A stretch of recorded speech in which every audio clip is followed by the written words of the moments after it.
me some love. Girl. Be my better half. I promise I will never let you down, my girl. Jewelry, jewelry, many things don't mean nothing. For as long as you got my heart.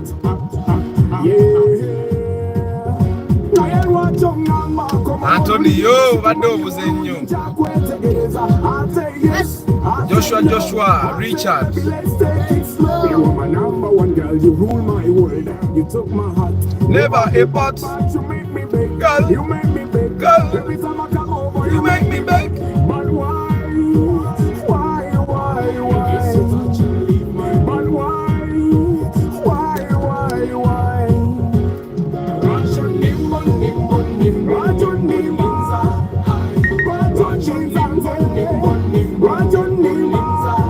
Morning, John. Morning, Prose.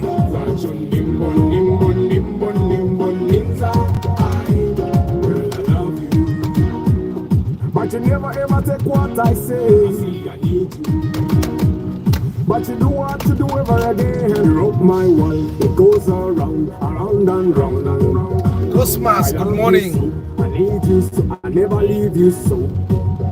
Girl, I tell you this Every day, every night, that I really feel you. I can't deny. Give us a chance, You and I, you and I, you and I. Give us a chance, you and I, you and I, you and I. Ration nimba, nimba, nimba, ration nimba, ration nimba, ration nimba, ration nimba, ration nimba, ration nimba. Sitting on motor, sitting on cabana, sitting on bling, give me some love, be my better half. I promise I will never let you down, my girl.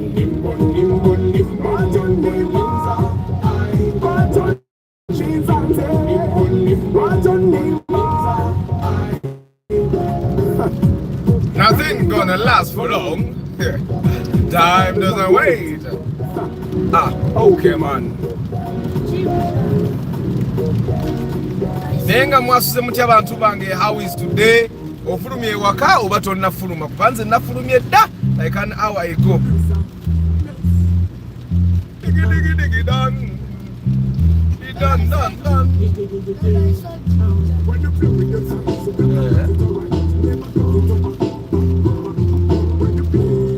Today is Friday and a week in a year against it.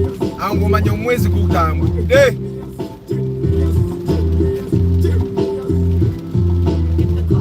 We would always have now, not have, go down, the way, granted, we've been handed, even if you don't understand it, everything you done, life goes. Good morning, life goes. You gotta step into the flow. Life goes. Sometimes you gotta chase Life it. goes. And it's what you make it. You gotta think about your life and think about your future and the woman and the things you wanna give her. Kumamaka kese muleba olokola chinga gambi agenda that to never be. Right in front of me, you can ride, hold tight, might be, never met me.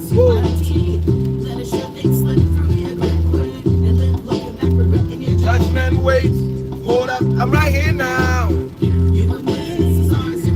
Life goes,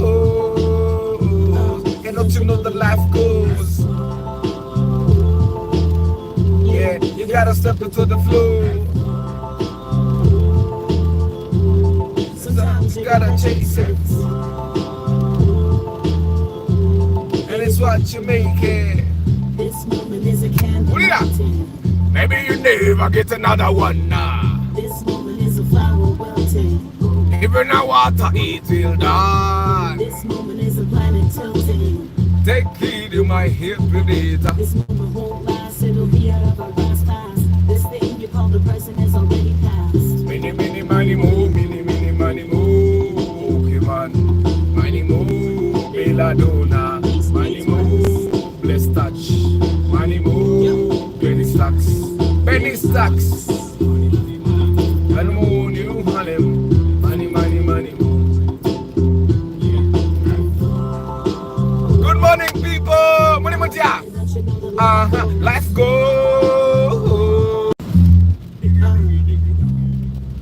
obulamu butambula baganda bange gwe bwoteefaako nkasse namu.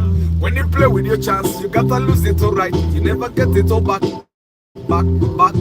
When you play, and you never take it all serious. Cause you were thinking you were a genius.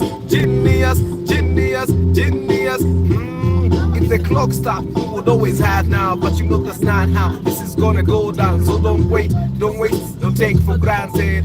Let's use what we've been handed, even if you don't understand it. Obulamu bugenda baganda bange. Oluyimba olwo bwe twali tuluwandiika kandupozinge. When we were writing this song, my company Dynamo had collaborated with a Canadian company, bagiyita New Harlem Productions. And at that time, twagende Gulu, and we decided, okay, let's commemorate this collaboration with a song. And we were writing this song, and personally, it touched me because nali mpandika, and I was referencing my friend Yafa, God rest his soul. Amwitanga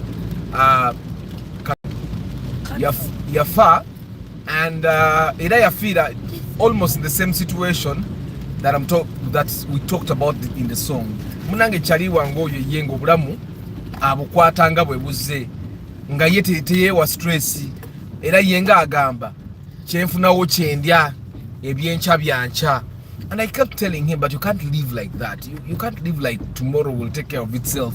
You have to live like, okay, things might be better, things might not be better. So bwokole emitwalo 10 ate jonna tojiria. For him, he believed in bwenkole 10 olwaliro jonna njiria, and he lived like that literally all his life. And he's one person. He was a likable character. He was really talented. Era bwe nayintandika Dynamo back in 2010. Natuula naye netukamba erinnya tuye company tugiyite ki tugiyita Dynamo. And I never got to register the company until later on. And at that time yali yambula nako nga nekweka n'okunekweka because he kept living a life that was like that. Nga ye bwakola emitwalo 2 ng'agirya ebyencha biba byancha. And at a certain time he used to have a girlfriend gwe yava naye mu high school. Ng'akawala kamwagala naye akawala kamulekawo lwa nsonga emu nga kagamba bannange talina lugendo, talina gy'alaga. Waliwo ebintu ebimu ebisaana okulaga. Mwe abatalina nsonyi mutandika okubaako n'ensonyi. Sha wulira ebintu ebimu bisaana kulaga. Mwe abatalina nsonyi mufunemukko ku nsonyi. Kunyiiza n'okunyiiza mwe abatalina nsonyi. So anyway, mbadde nkyabanyumiza story ya Charlie wange oyo. Munange Charlie wange bwati bwabeera. So I wrote the verses I wrote them about him. And well, he never changed. And I can tell you that because he lived the way he lived, it's one of the reasons why he died a young person. Yafa in 2016, yali ansingako ndozo omwaka gumu. In 2016 I was 26, he was 27. Yeah, but he was super talented. Super. Umanyi omuntu abeera talented. The kind of talent they have makes you uneasy. Nze ndi talented. Naye oli guy yali talented. He was likable. And some of the things that he used to do nga ali abaka abasajja nga talina nsonyi. Okitegeera. Nga talina nsonyi. Ye nga tafaayo. And I'm sure there are some people that are watching this live nga ye bwati bwali obulamu bwe. Oli guy nga talina kike. Nga bwajewa Arthur nasanga ye empale mutuuka nga ajambala nga agenda nayo gyalaze gyagireka bw'aba afunye ye mutuuka nga ayambala eyo kyekyabangawo ku ngatto kyekyabangawo ku masaati okitegeera. So he used to live like that, which is not a very good thing. It's not a lovely thing. And I you know, at a certain point you tell people and stop. Like nze ndi muntu atasirika because I don't want a friend of mine to get to a time when they have messed up their lives and they say athate yangamba okitegeera. And I literally used to tell him naye munange buli muntu alina ndowooza philosophy gy'atambulizaako obulamu bwe, and some of the philosophies can be deadly to us.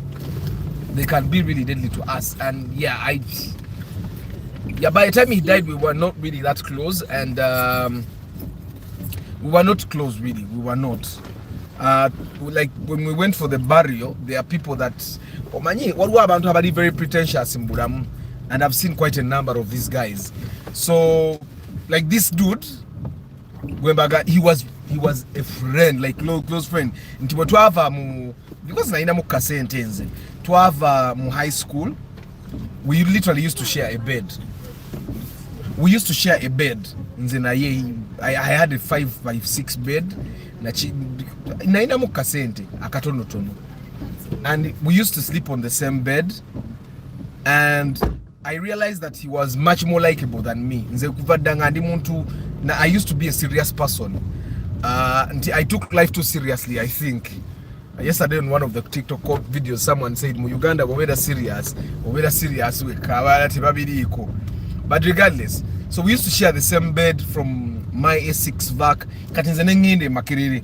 I literally wanted to support him na yagende makiriri. Na inga ne A6 ndoza nga tiyajayo mpapula. So I bought him his first phone. Nira na agitunda. Okitegera. Kirayika nga yo bwavu bumuluma tayagala kumanya biddako. Okitegera. I think I bought him like 2 phones. So nanga atunda antunde. Ojimugulira nga bwagenda, like I used to live in Mutundwe wa jjajja. Nali nazimba yo bulumbu wange bubiri nga bwembeeramu. Kati nga literally simu ajja n'ogigula n'agenda naye ewaabwe yali abeera Kawempe nga amazima gali nti bw'ava Kawempe agenda okukomawo ng'essimu eyo takola kitagirina. Okitegeera. And that's literally how he used to live his life. But in a way, anti tuna mu reverse camera one. Siseraka, tuna mu reverse camera. Tuna mu reverse camera. Emotoka eziri modern wese bezibeera. So anyway, so the kind of life he lived is not the kind of life that I wish anyone that I know sigera nokuzikiza kuba katala kano njagala kasigaleko.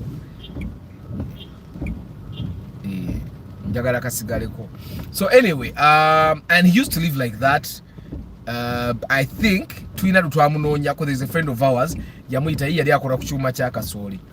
Amanya ba manager bibima bya Kasoli. Nga the owners tebamukiriza kolachi kuba buwunga buwe nenga inayo Kasoli we naito oyo chali wafe namgaja ngutu kube na ne bakuba Kasoli n'obunga ne yefu na bafula nti oli yennanyine namuwagenda atundi gaite yadda kali yakomawo naye ne yefula nsente bazimubyeko, which I want to believe nti bazimubako, but I doubt, knowing that the kind of person my friend was. Kazi kulewo wana tufunela itinzikize moroka gwate tunalaba tumala mu mafuta.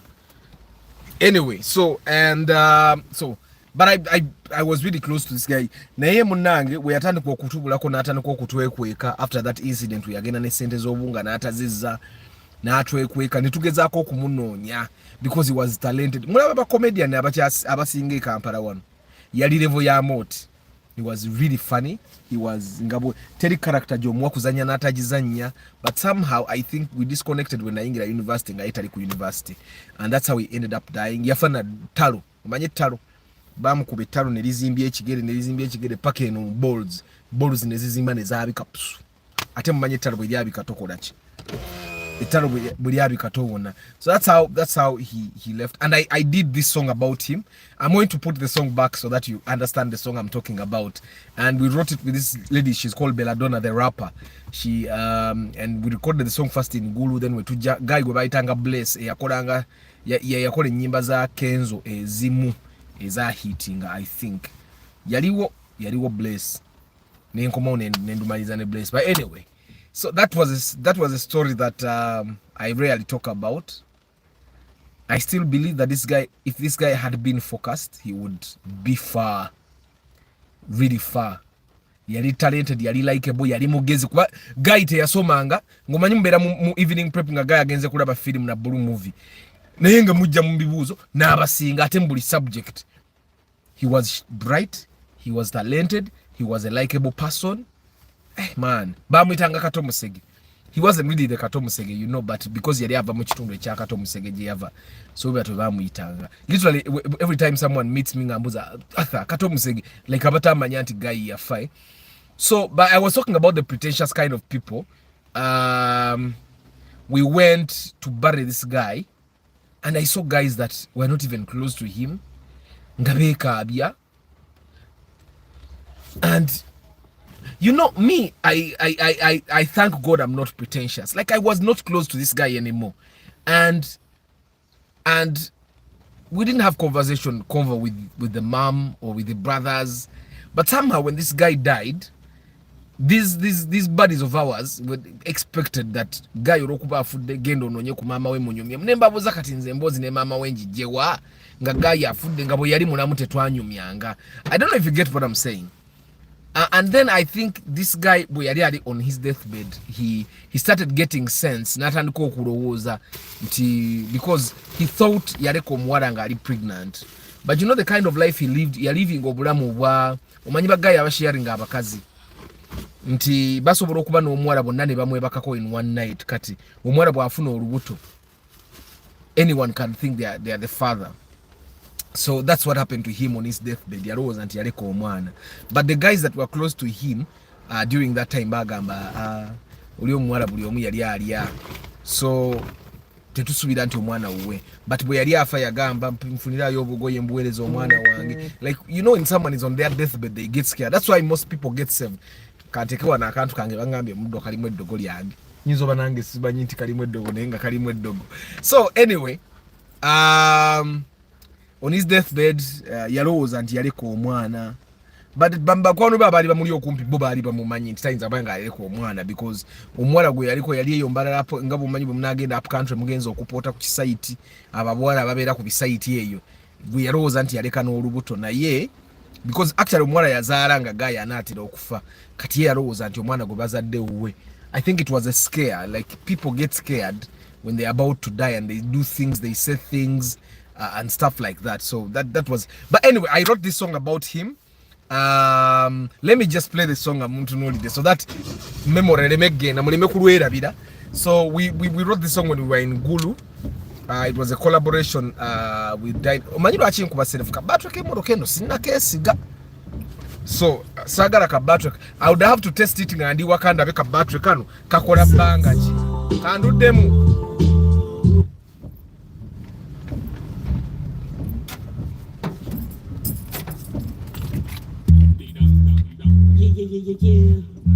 When you play with your chance, you gotta lose it alright. You never get it all back. When you play and you never take it all serious, cause you were thinking you were a genius. If the clock's up, you would always have now, but you know the sign how this is gonna go down. So don't waste, don't take for granted. Let's use what we've been handed, even if you don't understand it. Life is sinking, it's just taking while you figure it out. Life goes, and don't you know the life goes? life goes. Yeah, you gotta step into the flow. Life, hey, sorry.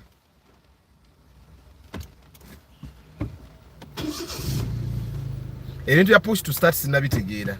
Namanyi nere moroka nge ekisunzo nti nsobola okugira bwe nti nendeka mu radio. Kaluddemu lugenda tandikira bwe tukomye. Bintu bya gundi.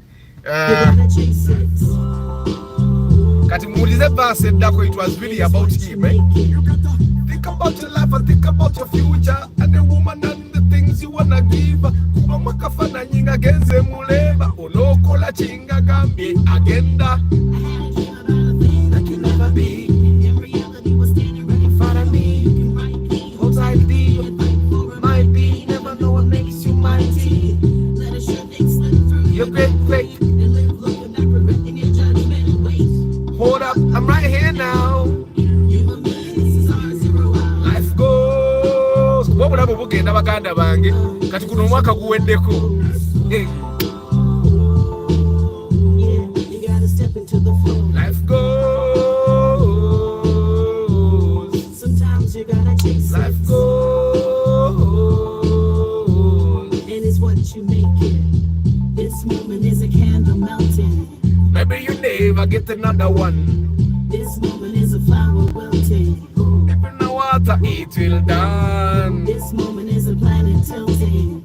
Take heed, you might tilt with it. This moment won't last, it'll be out of our grasp fast. This thing you call the present is already past. Mini, miny, moo, mini, miny, moo. Nze push to start njakala okulekako radio yegaana. But anyway, so that's the story behind that song. It's really it's a song that talks to me. Like the times that I was generally in depression, because I don't really believe depression exists. But when I was in a kind of depression, I would actually play this song and remind myself. Antonio Agamba, same story as of my late big bro. But for my brother, he was so close to Kato Musege, the real Kato Musege. And the day Kato Musege was shot down, my brother survived and went off grid for 2 years, though he had a painful death. Yeah. So good morning people. About the member Desinabu Zako, Ani Karim, good morning. Samuel Cisse, good morning. Sekindu George, good morning. Arthur, is no Valmatic comfortable like Alfred obeying a bench? No was it comfortable now? No was it comfortable? Joshua, okay, Brian K, Jomwe Juma, Nelson Wabui. Thank you for reminding them. Like and share the broadcast. Bridget Kakai, High Voltage, Bizimana Pierre, Seguya Ronald. By the way, giving up on life and not caring about what you do is the worst thing to ever happen to someone. True. Because of what's got to Chimuku Fabo Fee. Talimwa Samuel, good morning. Semosu Wilba, good morning. Philip Nsereko Chisache, good morning. Akakuba Jekali. Hey, Jombo, have you paid for the vits yet? Munde kenyo mirwe, obanka sasudo, basika sasude. Nenyi niko million ebize na mwana itazina. Aija mga zimpe. Aina kugumikiriza. Same story, okay. Philip Msereko, push 2 times and it will be on. Okay. Chize chogamba. Nenga radio yote ze. Yeze. Good morning, JK. Push to start, you press twice for accessories. Oh, did you get a confirmation? But still now, JK, yes. I don't know how I didn't confirm to you. I got it yesterday evening. Yes, I did. Sorry, now then, I don't know. It's a lot. Yesterday I was in studio. I think I drove from work, then picked up the Urbans, then we went to studio, then we left studio at 9, and then it's crazy. Mr. Arthur, can I get a special new shape at 10 million? Why are you dreaming, Mukatu? Stop dreaming. Or you can get it with no engine and gearbox, and then you have to buy your own engine and gearbox. But you literally can't. Even at 13 million, it will be a like over so would the space new model. Whatever the space old model a million ekumi na yote dabika. Ochitegera. It's era na yobo ojifune bandu adderwadde. Yeah. So today is Question Friday, guys. You can ask questions.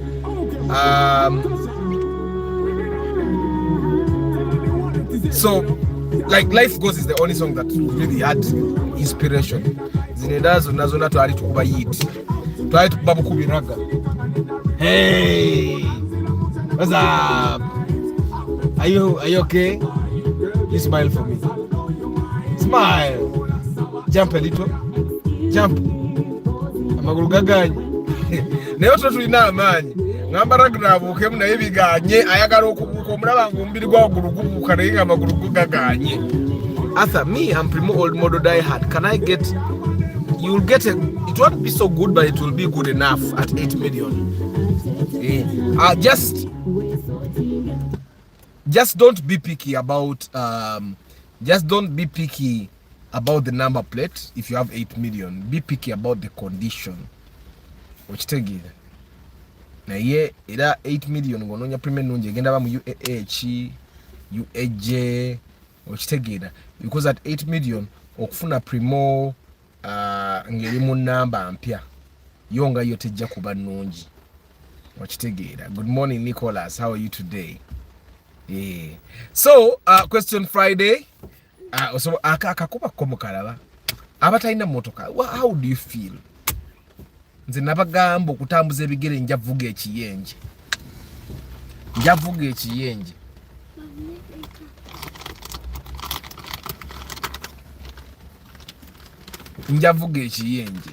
So mbakezeza mu kastore nesibakiza kubuza bibuzo mugende. Kyembamanya wano tulina oba engineer, tulina oba architect, tulina oba surveyor, tulina oba sawo. You ask your question and trust me, the answer will come out. Si Arthur ikaya damu ebibuzo. Abamanyi tulina abayitirivu wano era bajja kuddamu ebibuzo. So today is question Friday. Don't forget tomorrow we are watching the cafe kusawa bidi zenyine ezechiro. Cafe jja kubeeraga. Ragna enjoy sleep on every journey to school. Ragna yeba kamuleke no muleka. Yeba kila ddala. Nazukanga alina akase kukumatama. Ragna, should you leave you sleep? You want to sleep? You want to go to class? No. You want to do what? You do that. What do you want to do? Why is it that if you buy a very cheap car, you end up making the biggest loss?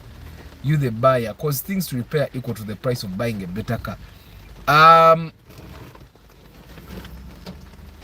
Okay, Jombwe, let me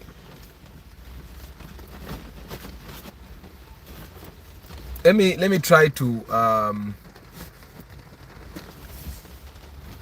dip in coffee. It depends where you are. Some places it doesn't rain. Like yesterday in town it didn't rain. Where I am at Bat Valley it didn't rain. So anyway, Jombwe, let me answer you this. Teddy Moroka Jogenda Gulo let me take a sente. I want to make this categorically clear. Bye Ragna. Be good. Ragna, you have a gene. Never nega bakazi bagula wengwe. Vete tumanyala kumanya. Ragna ina gene ya black. Mine is no faded jeans.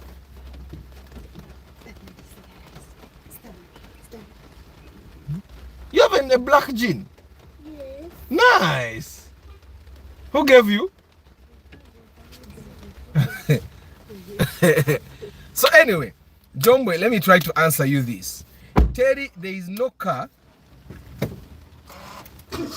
You're not going to buy a car and not invest more money. Kebere ya bondi, keberenga ya muntu waka, you will put money. I'm telling you, you will. With some cars you may not.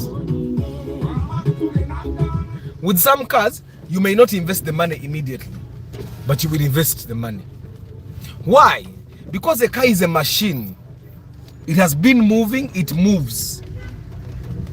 I've seen people that bought cars from the bond and 2 weeks in they buy shock absorbers. It's just that the new car, you invest your money comfortably. I don't know if you get what I'm saying. Because the Moroccan sigara ampia. But you know what it means to repair something that is not getting better. Like bokora shock or subirani nebi kubagana muziki bijja kugwa mutebi gwamu. Na yene Moroccan pio jiraba akakubagana ke kabaka kubagana. So if you take care of that damu kubagana, I don't know if you get what I'm saying. I'll give you an example. Enovitsi mujiraba mpia. Ebintu ebikubagana byebino kubagana. Kwa navugana Moroka ya musomesa Samuel Sise nga yakajija mbonte navugana ebigade emyezi 5. Ebyakubagana Moroka ya musomesa Samuel byebikubagana kwene motoka.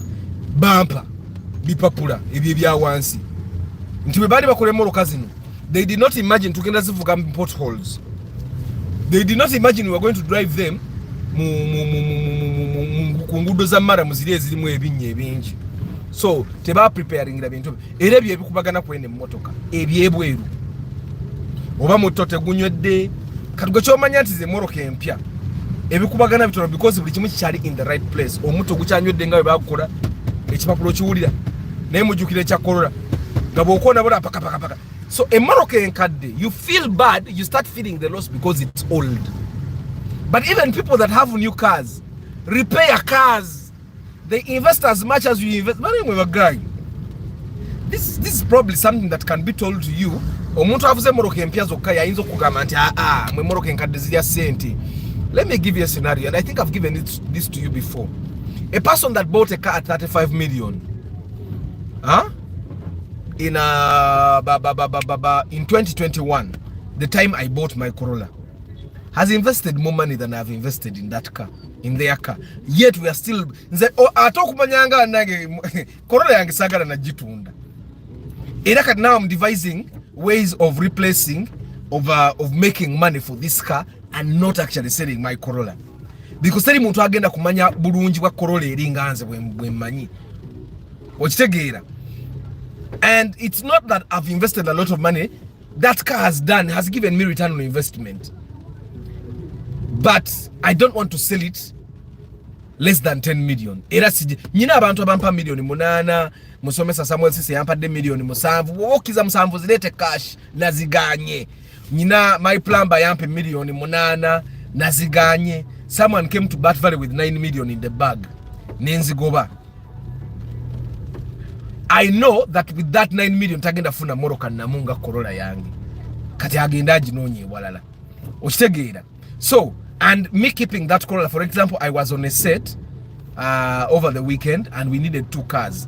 And the Corolla was running errands. Cousin wanga ajivuga. Tu arono waligenda mugule chino. Then at night we twamala okushootinga. Omu abantu abamu abalina targets nga ino tuka ku buli musawa nga 10 n'emu. Gendo bavuge batwale ku mirimu. So, like I would have to hire a car. And I don't have to hire a car then. And I have prospects in business that business might come in the future. So I'm thinking to myself, okay, like you sell your car at less than the value of it, yet you're going to make that money and replace it. Kati jombwe, emotoka enkadde, owulira nnyo gaggwa akola loss because nkadde. Nti ogenda n'okola emmoloka wansi eyo n'owulira nga tekubagana ogenda okuba ebinyenzi gino ezikubagana n'ogaba nnange emmoloka gyentaddemu sente n'otandika okuzibala z'otaddemu. So ng'ate a person that has a UBM doesn't calculate the money they have put in the car because their car is new, their car is worth their money, their car is fantastic. So they never really calculate how much money they invest in a car. Me, from the day I buy the car, the fuel I drive to go buy a car, the money I've put in the car, I calculate every shilling. Even this car, I know every single shilling I've put here, from the plugs to the service to the air cleaners and all that. Nzimanyi. So there is a car, for me a car is a tool, and as long as that tool is fulfilling its purpose, it doesn't make a loss for you. So for me the Corolla can still fulfill the purpose. Kati Jombwe, I think one mistake that we as young people make is buying cars for the sake of buying cars. I don't know if you get what I'm saying. Emoroko jugula just for the sake of it. Nti ata ine motoka nilachi nange nyina sente zigule. Why don't I buy a car? Now we know jigula. Nenga amazima, you should not be buying a car. But simply because you can afford a car, you go and buy. Personally, I've never bought a car just for buying. My first car najigula because I had started Dynamo and we had performances in schools, and we had a small sound system. Ate kugamba chali wango yegotwa ina ine moroka ya mami yanvuluga nnyo nengamba ngenda gule motoka. And the next time I had a car, I told you the story of this guy, how he was talking on phone with his girlfriend and we were late for a show. Moroka ije tugenda kwesa nangamba Arthur tonkwata ku njogera ne girlfriend wangu kusimu nja kugoba mu moroka yange, and I said I'm going to buy a car. Since that time I've never not had a car because literally my cars are working. So sometimes you feel like you're losing money simply because a moroka wagula nga si yakola. There are people that buy cars naji parking in a parking lot for a full year. Like, why did you buy that car if you're going to park it in a lot? I don't know if you get what I'm saying. So me, I've never felt that I made a loss with the car because when nagula nge moroka, like when my first expensive car nagula vitsi yali ya milioni 10 najigula for Uber. In the first 4 months moroka yenenkolera milioni 5 nga najigula 10 nenjivuga omwaka omulala najivuga emyaka 2 ntoto nenjitunda milioni 9 nga najigula 10 nenkolera 5 mu Uber nenjitunda 9. So that's like the first expensive car I've ever bought, and it made its money. Corolla mujiraba, Corolla sijibanja, by the way.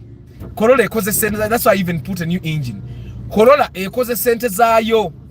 Do you know how many cars the Corolla has inspected?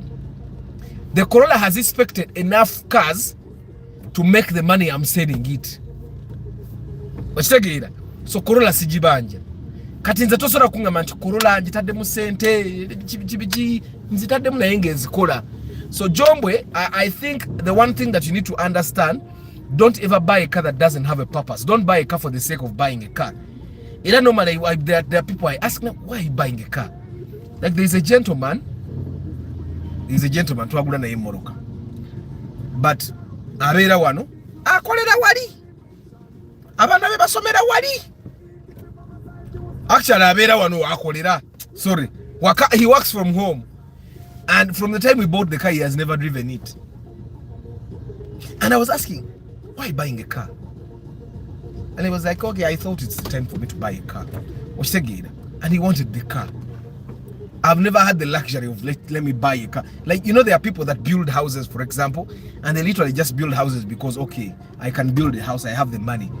Me, I never had the option of, okay, let me build a house and I need my kids to have a place they call home. I've never had that. Like nze nakulira jajja nga bogenda muhoide no wulina wake wa gundi nogenda no wulina wa auntie gundi nogenda ke wa uncle gundi. That's the life I grew up in. Sagara bana wange bakuliremu. That's why I had to build a home for them. So like my life has not really been a life of options of like okay, you can afford it. So no. There are people like me that don't do things simply because they can afford. They do things because they do things because they have to. Like it's a necessity. It's something you need to do. Like I talk to guys, like when I do pre-purchase inspection for people, I talk to people and like I want to connect with them. And then some people ask me, I thought what you was in the wala. And then when I tell them that, oh, you know what, I need a place that my kids can call home. So we literally don't have a family home. So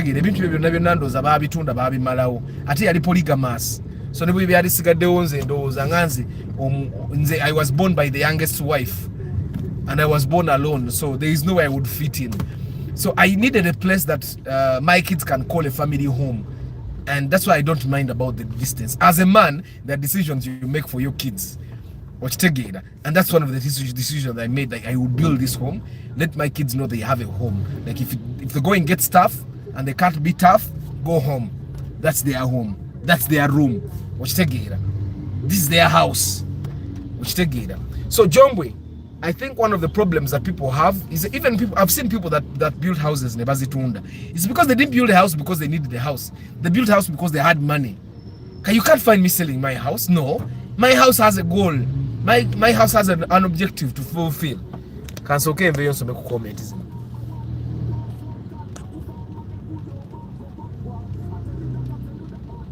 After which Subaru version can one get below 10 million in drivable condition?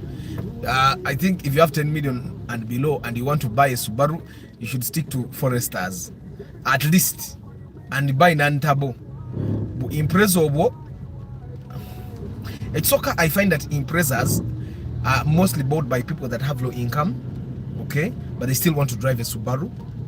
And at less than 10 million, you get the Subaru the older model, which I find that people that drove Subarus then did not really maintain them very well. I've tried to buy Subarus before, and all the Imprezas I saw were trash. So stick to the Forester. Don't mind about the number plate. Just get a mechanic to check it out and see that it's a good Subaru. And then I think it's the Forester. There are these Subaru B4s, Nico. The B4s are also good cars. People don't really want them, but they're nice cars, which are like, they don't really die that much. By the way, there's this thing that looks like a beef for Bajita. Literally any Subaru that's not an Impreza at less than 10 million, as long as you check it out and it's good at that time, buy. There's that, because Subarus literally have the same engine. There's a system engine EJ20 engine wow, EJ15 engine impangazi nyonyo. Arthur, do you have any knowledge about investment funds like UAP Old Mutual Fund? I wanted to do that. I did Prudential for 9 years. I have a Prudential running for both my kids, and I'm trying to explore that as well. I have no idea. Africa Carota, though my sister-in-law is serving with the UAP. Yeah. Ntare, good morning. Eric is asking Primo old model UAZ UAX. Bera nemiyo ni 13. 13. Ochitegeera. If you're a final buyer, depending on the condition and who is selling. After how much should I prepare for a good Vitz RS first generation? 12 to 13 to 14 to 15 million, depending on the condition, who is selling and all that. Arthur, do you advise someone to import a used car from Japan rather than buying it here? It's always better to buy from here, Prosi. I'm telling you, it's always better to buy from here. Okuja konga go wenyine wegende de Japan emoroka no giraba no gironda no gisasula no ochegera. But cars from here, at least you see what you buy. Good morning, Modric. James Musinguzi, good morning. Chikonyogo area Joshua. What good car can I get at 16 million with 1.5 cc? The one you recommend highly. 16 million. You know, 16 million is actually not a bad budget. Go get the Toyota Alex if you find it available. Get the Fielder that looks like the Alex in front, the Fielder that looks like my Corolla. If you can get the Corolla as well, not bad. Sientra is also not bad, especially if you get it with automatics. Simanyi CVT lwaki zisumbua abantu. I'm yet to find out because I drive a CVT myself now. If you can get the Oris, it's also not a bad car. What other kakati aujenyinzo kulowozako? If you can get a Vitz that has a 1.5 liter engine, not bad. Yeah, but you see now the options are too end limitless. So with 16 million is a good budget. Ata wata demu tinti sinaba sinateka mu tinti sinaba nainge na musa. Good morning, Dr. Ranga. How are you today? Jombwe. Arthur, my Rio bro got me an Ipsum old model 6 million last year. We had a mechanical relative who inspected the car on the first day. It went to the garage. I spent 400k. I don't get well.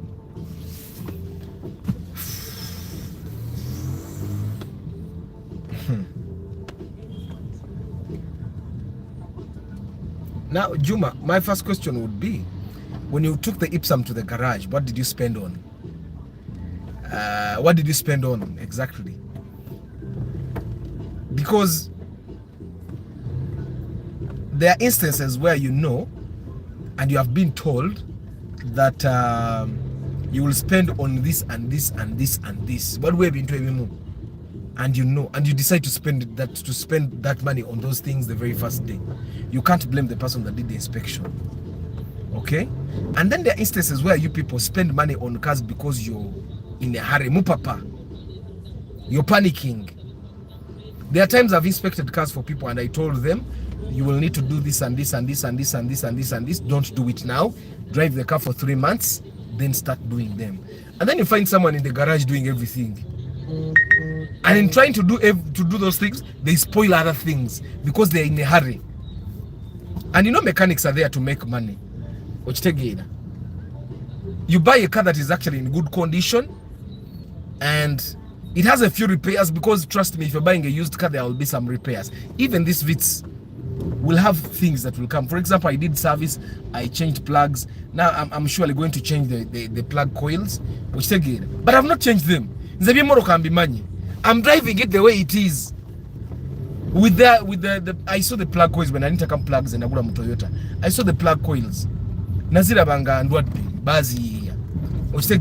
But I'm not buying the plug coils. In the the plug coils will cost me 270. Performing and stuff like that. So kati chechi impapia. Jakara kugula mazi. Umwana lera akedde. And you know it's a surprise. They don't akedde. Chokani zizene bichupa mu moroka. So anyway, Juma, I found that sometimes it's your fault as a person.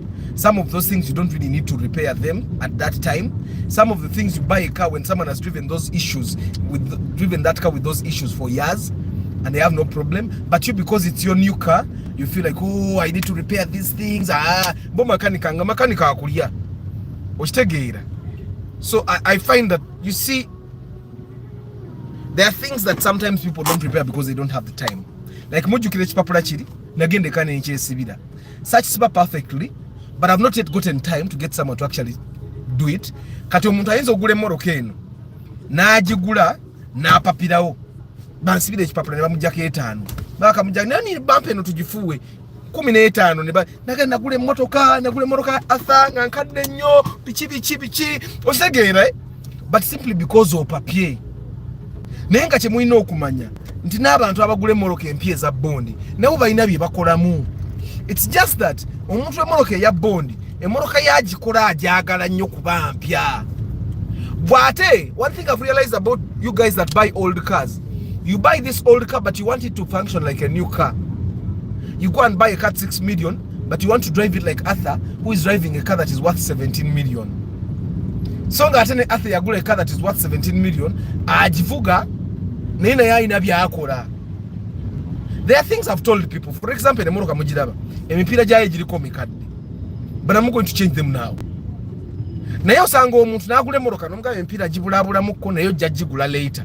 Lwaji kuzere nyino musanga ku mafuta nga bakyusa mipira. Eje mitwalo 7 nejigwa. Nokamba nayika akati nakugambye. You wait. Ebintu ebyo tebapira mu. This is something that you people need to learn. Na dala mwabagala okola pre-purchase inspection inange. Ebintu ebyo mubigamba because I've been there. Oja atopapa. Okitegeera. So kati Juma, it's possible to baguze moroka embi, but it's also possible that go a papa. I don't know if you get what I'm saying. It's possible that go a papa.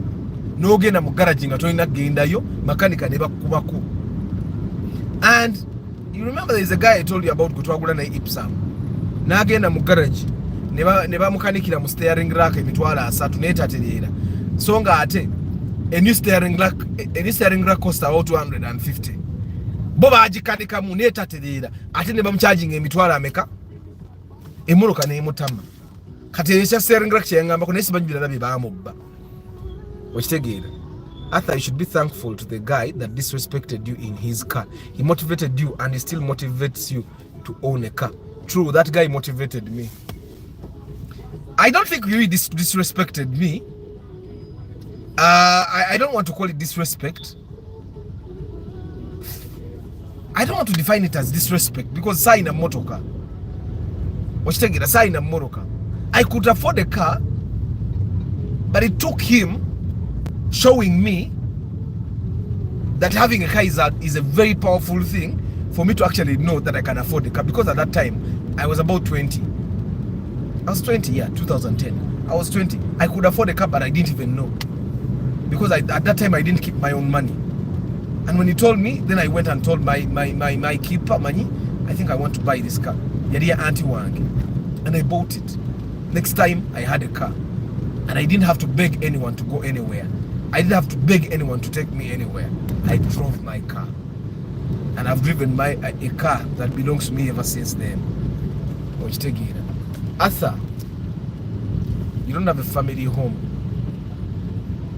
Will you be buried in Matuka? Dr. Ranga, you'll be surprised the things that we do in our generation. I don't want to be buried anywhere. I want to be cremated and my ashes poured on an ocean. Hey, I don't want to be buried anywhere. No, I don't. I don't. I know it's for Africa it's queer, but like, what's the point? Like people that were buried 20 years ago, whoever goes to visit their graves, what do the graves help the world? I mean, those are questions that Dr. Ranga, I think we'll have this conversation when we have the podcast. But personally, I'll tell you a story. There's a time we went for burial, where Dr. Ranga would call, where I would be buried. We went to bury someone there.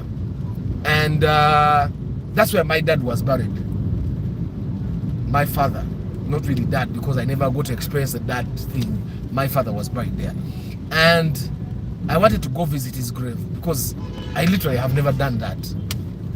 And I was asking one of my stepsisters, like, ngabo onogenda njagala genda kulima kubijja bya taata wange. And they told me togenda yo jagwe dalu. You get it? Togenda yo jagwe dalu. Literally meaning that if you those graves, you're mad. Apparently, according to the information I got that day, they do witchcraft on graves, and that kind of witchcraft can make you run mad if you dare go there, you dare do stuff, or you dare clean the graves, you dare. I wouldn't want to be buried in such an environment. No, I wouldn't, because if you're buried in a place and even your family cannot come and probably repair your grave site or do anything, then why are you buried there? Why are you even buried? Better get cremated, bagende, they can send the air ticket, get cremated, your family egende mu Atlantic Ocean, they spread the ashes there. And by the way, I'm serious about it. I'm serious about it. Me, I don't wish to be buried anywhere. No. After that statement that my stepsister told me, boy that bagenda yo, because bachimanyimbo wali yedogo, now Dr. Ranga, being a doctor, I don't know if you believe in witchcraft, but the fact that you believe that you're supposed to be buried somewhere which is your family home, then yeah. But you know, Dr. Ranga, why I say we don't have a family home? It's because the family is too divided. The people that would be keepers apparently are doing witchcraft, a lot of witchcraft. Nobody wants to be close to them. So my kids, my home is my family home. And I can be buried there if I choose. It's my land. But I don't want to be buried anywhere. If people use graves for witchcraft and all, I want to be cremated, and my ashes, if they can be thrown in the air, let them be thrown in the air, and I enjoy the freedom.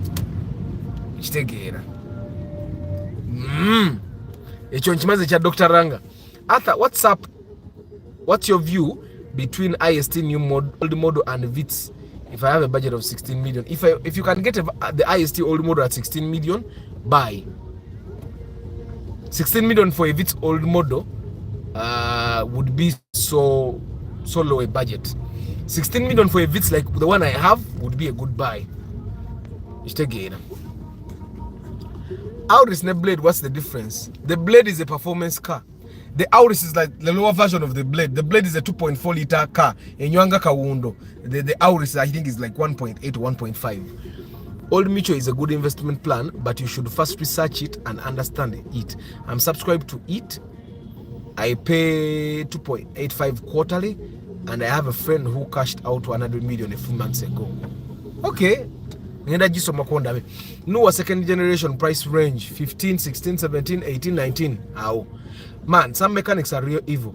My neighbor brought a mechanic to fix his car because it wasn't starting. The mechanic put in a motorcycle oil, then put 4 different spark plugs. Nedda, Samuel, before you say that mechanics are evil, you need to ask yourself, did your neighbor have the budget for those things? And also, if you have the budget, that's why normally I recommend you go and buy things yourself. Nabagamba bobovuga Toyota genda mu Toyota Uganda obasifao ogule plugs. Bobovuga Nissan genda mu Motokea ogule plugs. Bobovuga Subaru genda mu Kampala Motors ogule. Why are you allowing a mechanic to buy plugs for you? Ngate nawo otegeera. Oyina obwongo wasoma. Okitegeera. Why Land Rovers failed, yet they were strong. Yeah, they are strong when they are good. When they are bad, you suffer. Hi Arthur, you said we should not buy Nadia. Help explain, why are you buying Nadia?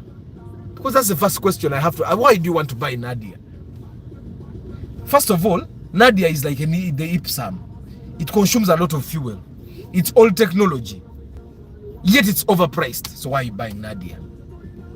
Enda ikalero nabaze line gende musijanye n'okubaamu kansale. Tichitambula kilayini kyendimu. Kati ate ngenda kivaamu kitambule. Nzize mweno line muri Ipsam. Kati ngenda givaamu etambule. Kade webuzo ovuddemu yakine kanjiveemu. So ono one Nadia, Akimu, why are you buying a Nadia in the first place? You ask yourself that question. Why? Is it the most comfortable car you can buy? Is it the cheapest car you can buy?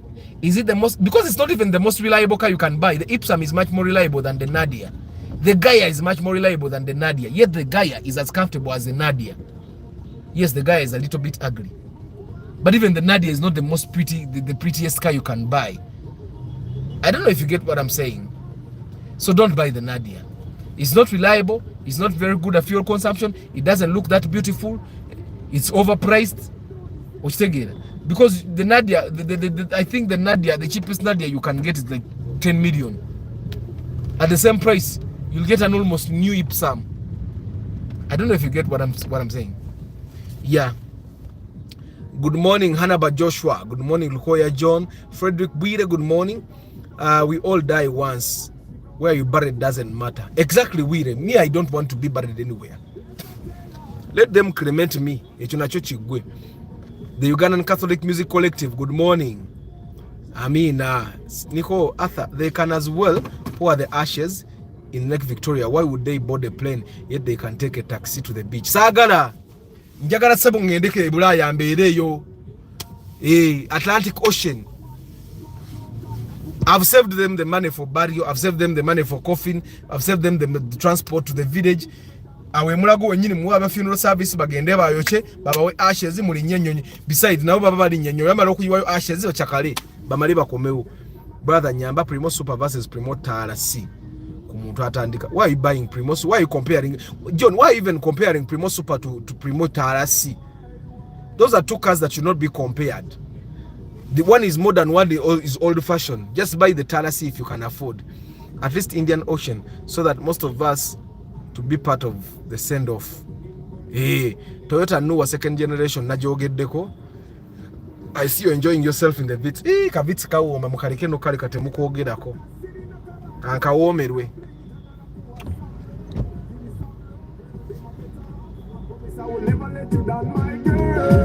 Jewelry, dollar bills, many things don't mean nothing. For as long as you got my hat.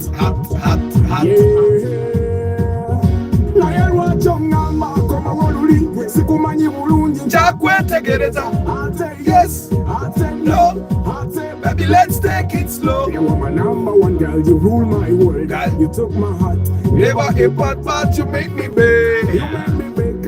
Every time I come Bambi waliwo akana kali kakazini kange kafa at a time when nafulumiza oluyimba lwakyo nimba, and at the part when I say you make me big, Bambi yaita bitega you make me big, you make me yo yaga you make me every time mama you make me nenga Bambi yasoma mwana muwala nemu abasajja abazaala abaana abangi kati mbasobola mweddeko bali abaana family yabwe babonyebonyerwa nsonga emu nti kitaabwe yazaala abaana bangi ng'ate tabasobola bonna talina bwaweredde kutuuka yadde mu institute bakomye mu senior 4 sinagitunda Isaac Jerry njagala nakwekuba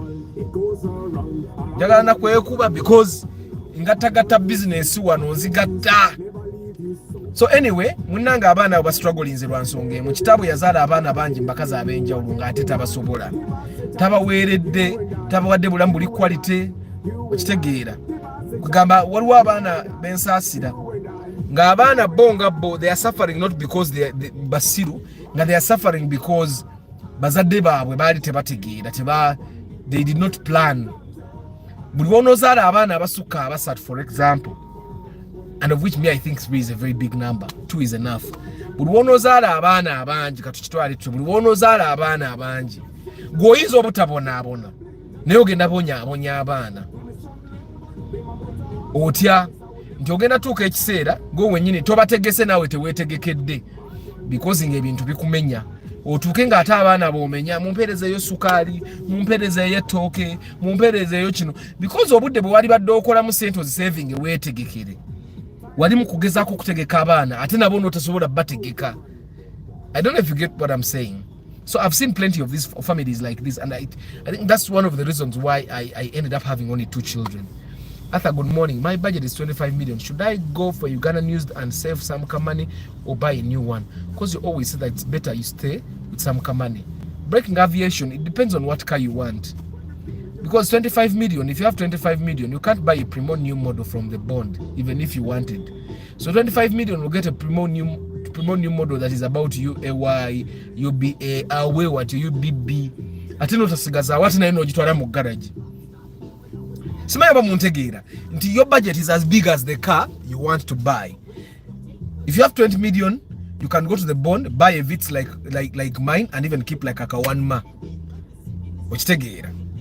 But if you have 25 million and you want a RAV4, the new shape, like 2006, you'll buy that car basigalenga bakubanja n'okubanja.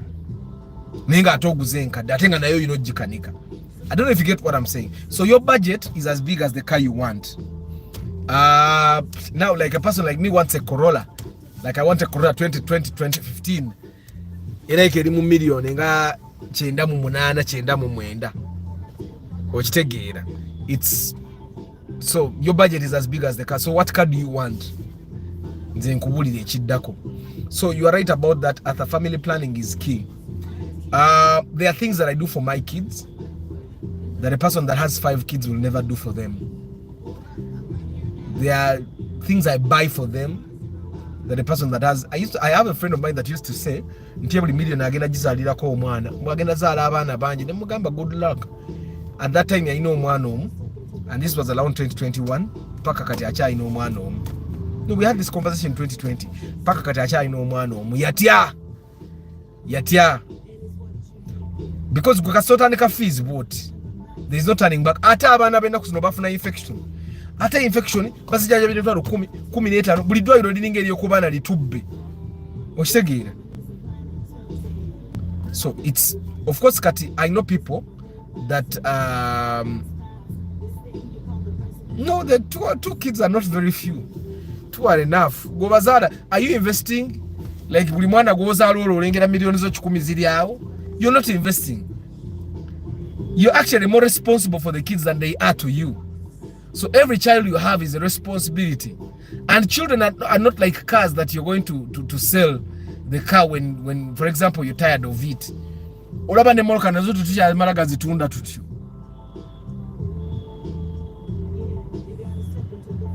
Okitegeera. So Arthur, how much is the Mark II Grand going for? Bela ne million nga 12, I think. Ogula ennungi 12 13. Adam, abaana obalaba. Abaana tebalinga bajaji. Nti ogiwa omwana nakuleetera omutwalo buli lunaku. Abaana balya buli. Kids don't bring back. They just eat. And they keep demanding for more. Like there are days my sons ask for ice cream and I tell them I can't buy ice cream. I don't have the money. And they keep asking why? Why don't you have money? Why? And I tell them because I did not make the money. I say why?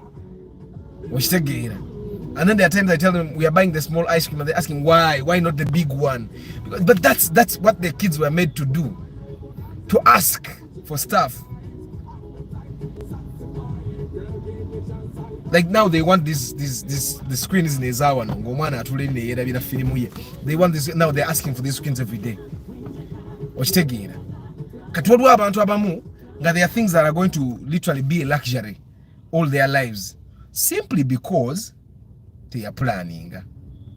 I wanted a Subaru Impreza 2008 and some importers would get it for me at that price, though you have to inspect it for me. And if you're going to import it, Impreza 2008 25 right now. Duka buddu sosasule. Good morning, Herbert. Fetuli ku personal vits all the way in this Kampala. Anti kakati bobo yagala okusigazaamu kasente, you're supposed to drive cars whose fuel consumption you can afford. Bwe weewanika n'oyagala obeere omubedde nga ba Dr. Ranga, kikulidde batutadde.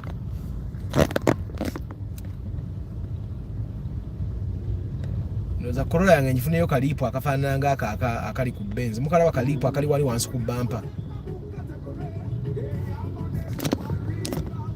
Volvo mujiraba, the safest car in the world, Volvo.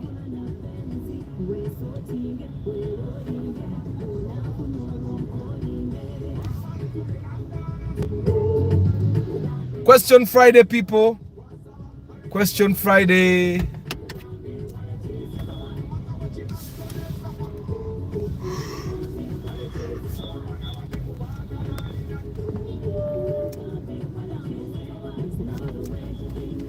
I'll give you what you need.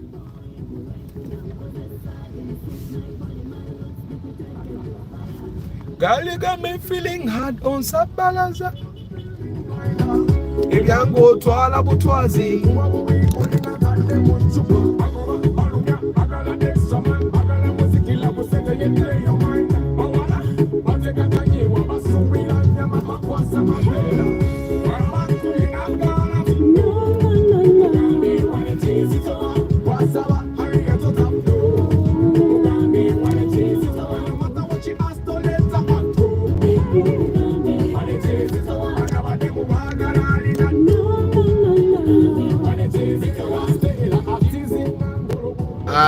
Rumion and Fielder, what is there to compare? They are actually the same cars. They are all Corollas. It's the shape that is different. The Corolla is more beautiful than the Fielder. The Fielder is more beautiful than the Rumion.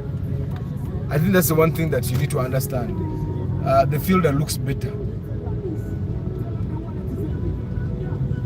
The Fielder looks better. The Fielder has better resale value. The Fielder is loved more. Badde ngenda okubaga wano we. Obwongo babubadde wali ero. Badde nkubye wano we baba. Buganda Road mugirabye. Badde nkubye ka wano we ka Buganda Road.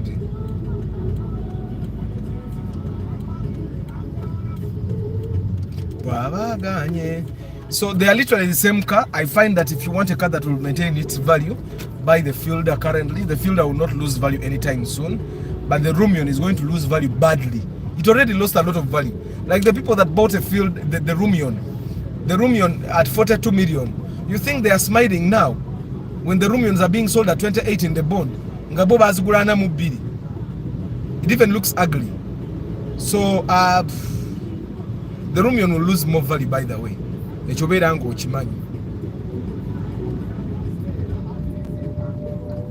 Because ekisooka bw'otwala emmoloka okuzifuuwa Rumion bagenda kusera okusinga Fielder if you go for respraying, for example. Yet the Fielder will get back in shape better than the Rumion.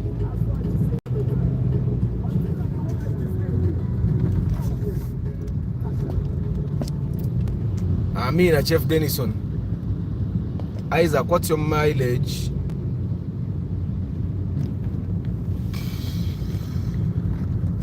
Let me read the comments when I can. Yeah, but it's Question Friday. Keep the questions coming. But the night of Basibula, but keep the questions coming.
I do pre-purchase inspection. It's how I keep this channel running. The pre-purchase inspection is a service that I give for people that are going to buy cars to make sure you get a good car at a good price. I come with a mechanic, and for 2 days we'll help you go through Central Business District looking for the best car for you. If it's always the best thing for you to have your options, then we pick among those options what the best car for you is. The 400,000 you pay covers 2 days in CBD, and in 2 days, every single you get your car on the first day. That's if you want the right car and you have the right budget. But majority of the time, if your budget is not right for your car, we can go into the second day, and yeah. But that's how it works. I do pre-purchase inspection. I'm very good at what I do. I also sell car trackers. I sell car alarms. The trackers are 350 and 450, and then the car alarms are 210,000 shillings. So temumpisako mirimu togenda gula moroko ogule moroko embi olwokuba saving emitwalo 4. Uyo Jombe Juma abagambye yaga saving anaga spending akunako olunyinyi lwe yagigula. So naye abantu bayigirawo emmoroka bwegwamu amafuta linya clutch obateeka mu neutral emmoroka esobola okukira nedde emabega. Bano abantu bayigirawo emmotoka.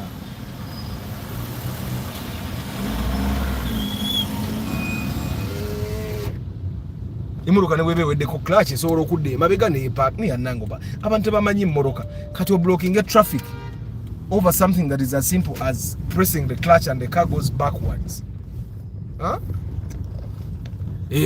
Naye nga byebyo natero basibula nno kantuke wali nsoma ebibuzo byammwe malemba sibule musoke munyumira akaziki kange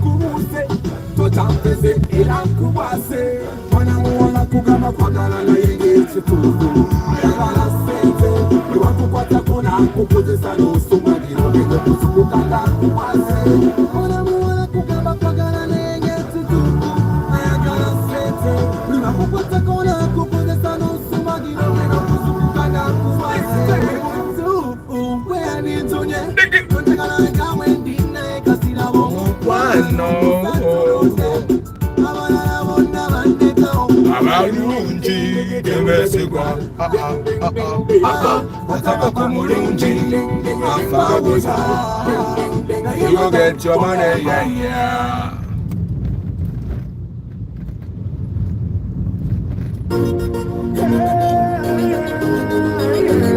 It's what the millions are when I'm on my side.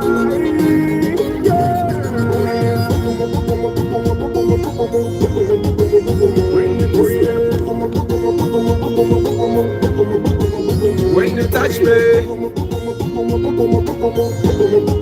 the way you love me.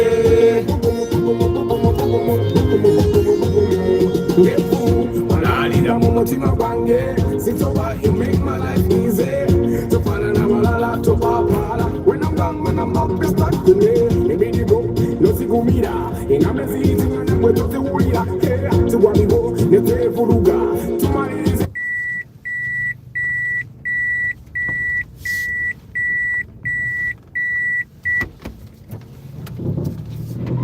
Baby girl, you will rock with me. Keep you by my side, you will stuck with me, girl. Webuzu bwa reverse camera etawanya gundi etawanya music wo kankaleke wano side mirror nzimenye.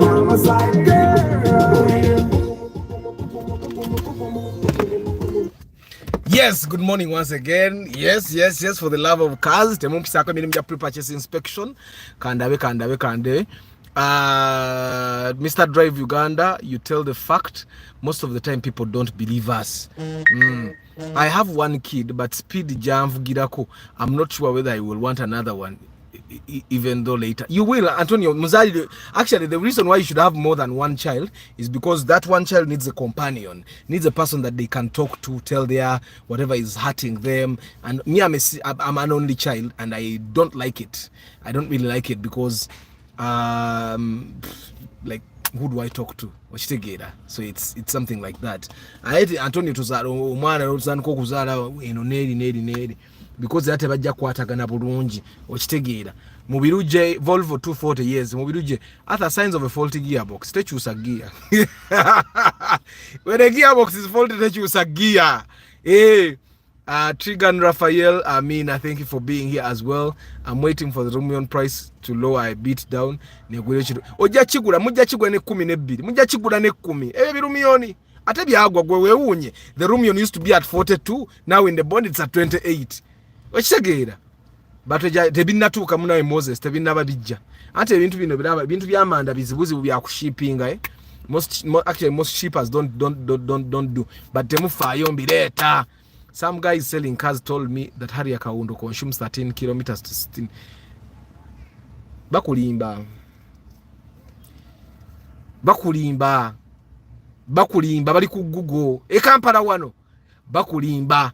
Harrier Kaundo egenda kilomita 6 ku 7 tebagiguzanga bakulimbye otherwise senga yalegenda kilomita 13 16 ematuga senga zizijjuddeyo kuba basajja bali ematuga balina sente naye emoroka aba asobola okugigula ekijimulemesa mafuta kuba kati nze wange wevuga kilomita 3.5 kawundo nasanga omusajja nga agivuga akolera mu matuga nangamba anywe emitwalo 5 olunaku alina amaduuka nga 3 mu matuga nanywe emitwalo etemeka 5 kati kawundo ideally abantu abasinga balina kawundo etambula kilomita 5 per liter kitegeeze waffe oba ogenda kuvuga kilomita oba ogenda kuvuga lita 246 ogenda kuvuga kilomita lita 10 ekitono ennyo kubona baffe ab'emmoroka entono ffe tuvuga because if a liter in Corolla goes 15 kilometers kitegeeza nvuga lita 3 kati nze bwe mba mu Corolla nvuga lita 3 kyogamba nti ne kawundo avuga lita 3 tekisoboka okujjako kawundo ngoguze hybrid okitegeera naye ate era hybrid zikola nnyo mu jam tezikola ku highway okitegeera. I'm soon coming to you, but are we going to get a good Toyota Wish at 15, and can it work in transport system like airport pickups? Yes, 15 will be a stretch. Tuyinza try na kubidi naye tujajifuna. It will be a stretch naye tujajifuna. Kale some guys were giving me a Wish at 12 million, 13 million.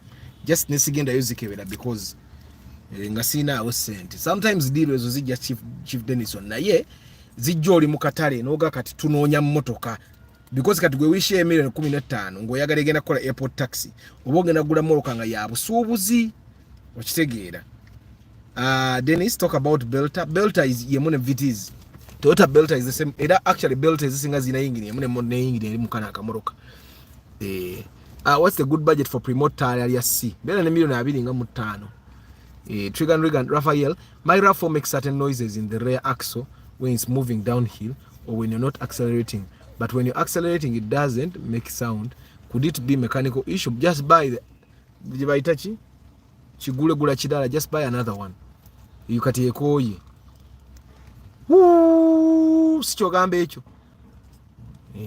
Ekoye Gulendala. I have a Toyota new one in Njitunda.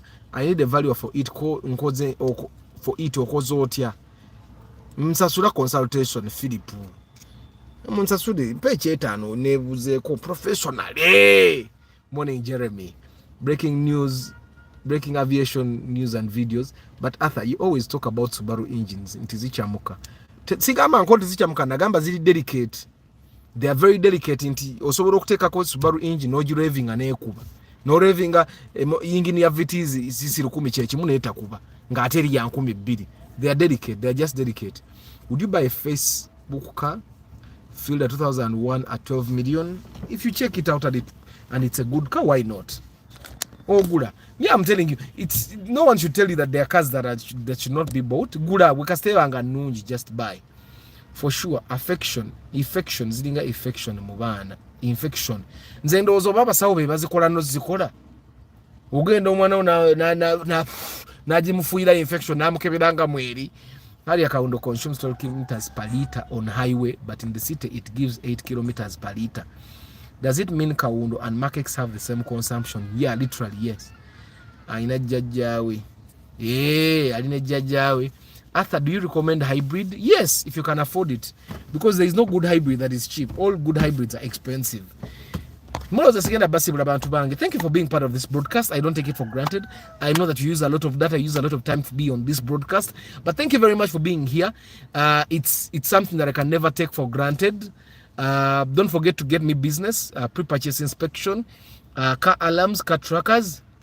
I think anybody car jump starters, automatic. When I started driving this CVT car, I realized that you always have the scare of running out of battery, and I don't want to go through that.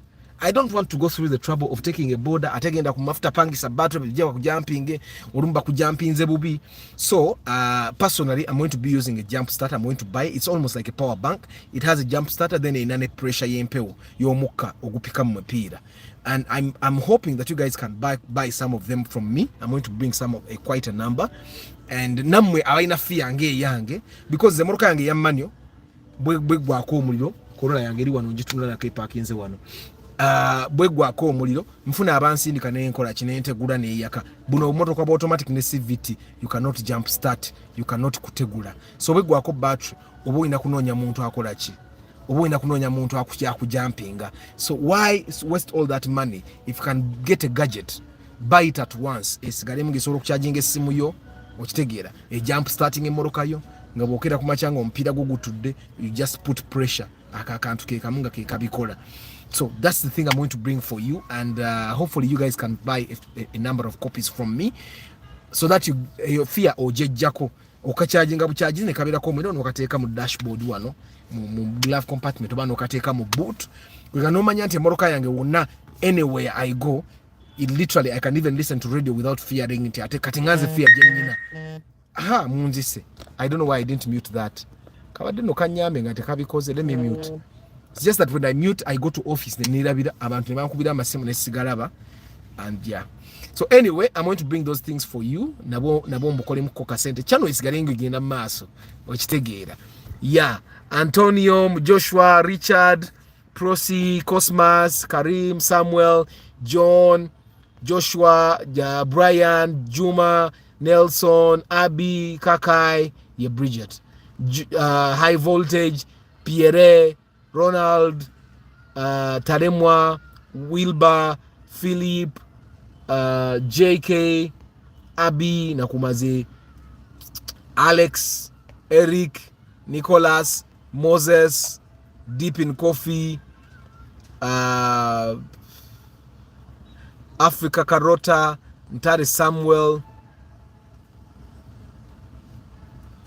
Eric, Cosmas Nkumaze, Modric James, Eria Joshua, Stanley, Daniel Raga, Doctari, James Nkumaze, Omeja Moses, Philip Nakumaze, Abdurrahim Kasita, Samuel Okira, Lucky Mose, Okwiri Akimu, Anaba Joshua Lukoya, John Frederick Bwire, the first Ugandan Catholic Music, the Ugandan Catholic Music Collective. Mwebali Mwesiga Isaac, Breaking Aviation News, KJN Sounds, Okuku Gustavus, Harbat, Chief Denison, Mr. Drive Uganda, Mubiru J, Tregan Raphael, Pep Top Wheels, Brian Wanyama, Ahimbisiwe Dennis, Jeremy, Munoza Sibamazeyo, Serunjoji William, Calvin Revival. Possible to get a Spatio 2005 at 12 million and something little about it. Spatio 2005 12 million, it will not be very good. That's what I can tell you. Senkindu John,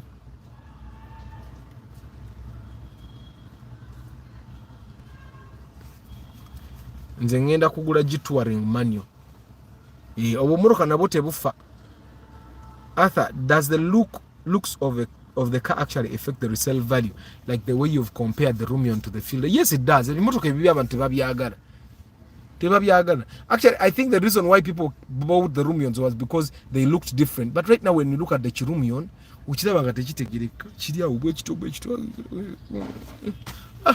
yeah, it does affect the. That's why people don't like the Gaia, and the Gaia didn't sell that much.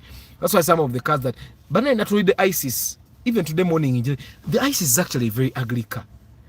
No wonder people don't like it. It doesn't look good. The Wish looks better than the Isis. But guys, let me say bye. I'll see you tomorrow evening, 5:15 p.m. May God bless you. Ciao.